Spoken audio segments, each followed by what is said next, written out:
So I'm Bryan Beyrodt. I have a long job title, but in short, I have 7 departments I'm responsible for. And by far and away, the facilities team and its partnership with the safety team is my favorite part of my job. It's just fun. We're a defense contractor. Most of you know us as AAI, but we joined the Textron family in 2008. Textron's most known, they own Bell Helicopter and Cessna Aircraft Systems. So we are responsible for building an unmanned aircraft system with over 1 million combat flight hours. And we also build electronic test equipment to allow, say, a fighter pilot, as he's rolling down a runway, to know all the countermeasures and electronic warfare systems in his fighter plane are active and they're good to go as he's rolling down the runway. We also have the support services that are field support representatives that support the products in the field. We're 1,400 employees in Hunt Valley, about 2,400 employees all over the world. And we have a 36-acre campus right up the street, over 440,000 square feet under roof. We lease another 120,000 square feet in Hunt Valley. And like Mike had mentioned, we've been partners with RMI. And I asked him this morning, because my whole career, which is almost 16 years at AI, I've known Mike.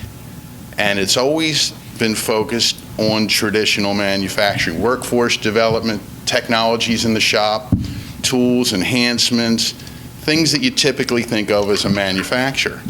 And so this year when Mike approached us about the Energy Forum, my first reaction was, well, we're doing pretty good on energy. We've done a lot of things over the past few years. We had just gotten over a $100,000 rebate from BG&E.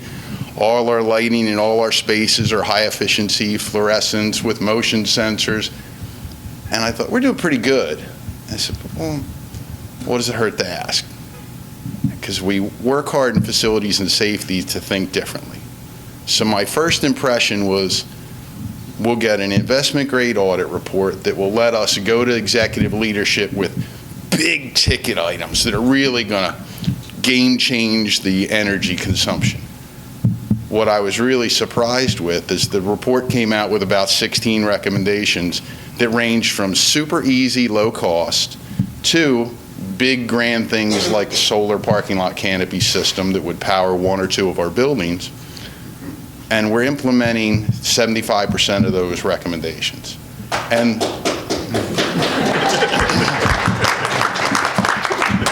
like John said, some of them, like the air leaks and the things that you just take for granted, it's also changed our perspective on energy. One of the buildings we leased in 2012, they put in all high efficiency fluorescents. So that's pretty good. At our behest, they put them in when we leased the space. But recently we're experiencing a higher than normal rate of failures in ballast and bulbs. And our traditional thinking would have been, that's landlord's work. That landlord's got to fix this problem. But Charlie, our facility manager, he said, you know, we could do something different. And he said, what if we partner with the building owner and we buy the LED fixtures and give them to the landlord? The landlord will install them at his expense, and over the rest of our lease term, we'll save 50% on our lighting cost. Traditionally, we'd have never considered something like that. We'd have just said, that's landlord's work, it's on him to fix those fluorescents. But now the building, for our next few years, 50% lighting cost reduction, and the building for the next tenant, same thing. So it's changed our thinking on energy.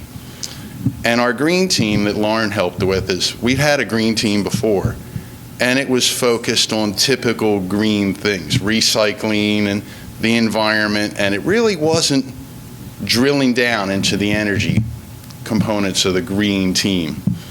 And when Charlie and I went to one of the Green Tech series and GM spoke about the off-shift, off-power, and that they'd achieved almost a 28%, it really dawned on Charlie and I that that's where our next level savings come from. It's the green team and the employees and the behaviors and the culture to get us to an off-shift, off-power reduction that was really unconsidered entirely before the green team and the RMI effort. So I can't say enough about our partnership with RMI. It's been fantastic for my whole career, and I hope it stays that way for the rest of my career and the rest of the business career.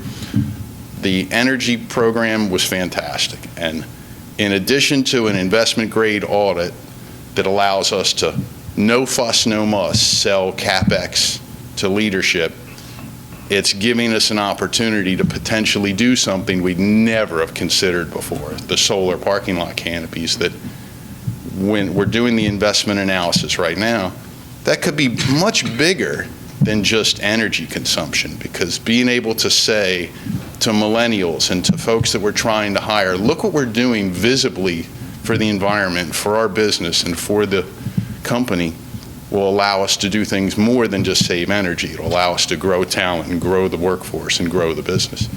So anybody considering the RMI energy program, it's an absolute must do. There's no risk, and it's a fantastic opportunity. Thank you very much.